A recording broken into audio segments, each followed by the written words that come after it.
Hello dear students, let's read the given question. या question मध्ये आपल्याला विचारला आहे An adult man feels excessive thirst and excretes large volume of dilute urine. He may be suffering from. आपल्याला इथे कंडिशनचे symptoms दिले आहेत त्याप्रमाणे आपण बघूया. तर इथे की कन्सेप्ट आहे अबाउट ए डिसीज. सिम्पटम्स आपण नोट करूया त्याचे. साइन्स अँड सिम्पटम्समध्ये आपण हे शिकतो की आपण जर सिम्पटम्स जर बघू तर त्याच्यावरून आपण डिसीज आयडेंटिफाय करू शकतो. ठीक आहे, तर ह्याच्यामध्ये सिम्पटम्स काय दिले आहेत. फर्स्ट सिम्पटम आहे इथे that is he has excessive thirst. दुसरं सिम्पटम दिला आहे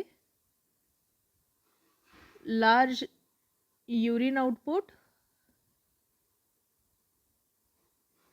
and the person is adult, so he is of an average age असं आपण त्याला कन्सिडर करणार आहे. ठीक आहे, तर हे दोन्ही जे सिम्पटम आहेत दॅट इज कंडिशन ऑफ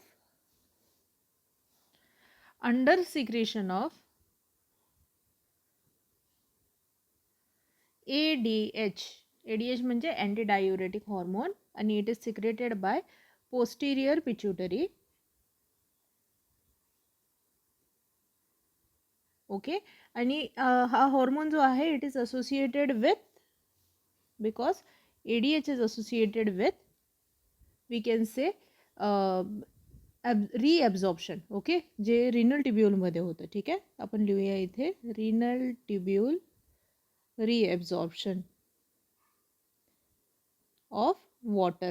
ठीक आहे, तर त्यामुळे काय होणार आहे ह्याच्यामुळे युरिन कॉन्सन्ट्रेशन रेग्युलेट होणार आहे. ठीक आहे, आणि in case of patient who feels excessive thirsty and has a large amount of urine output त्याच्यामध्ये ADH जो आहे तो ऑल्टर्ड असणार आहे. ठीक आहे, and this condition is generally called as D.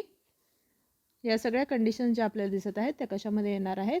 They will come under diabetes insipidus. Okay, so correct answer असणार आहे ॲक्रोमेगॅली नाही. ॲक्रोमेगॅलीमध्ये excessive secretion of growth hormone झाल्यामुळे त्या व्यक्तीची बॉडी जी आहे ती ह्यूज साईजची आहे. मेगॅली म्हणजे ह्यूज साईज. ओके, ॲडिसन्स डिसीजसुद्धा इथे रॉंग आहे. करेक्ट आन्सर आपल्याला इथे दिसत आहे option C that is diabetes insipidus. This is the correct answer. आणि मग दिला आहे myxoedema. This is also wrong.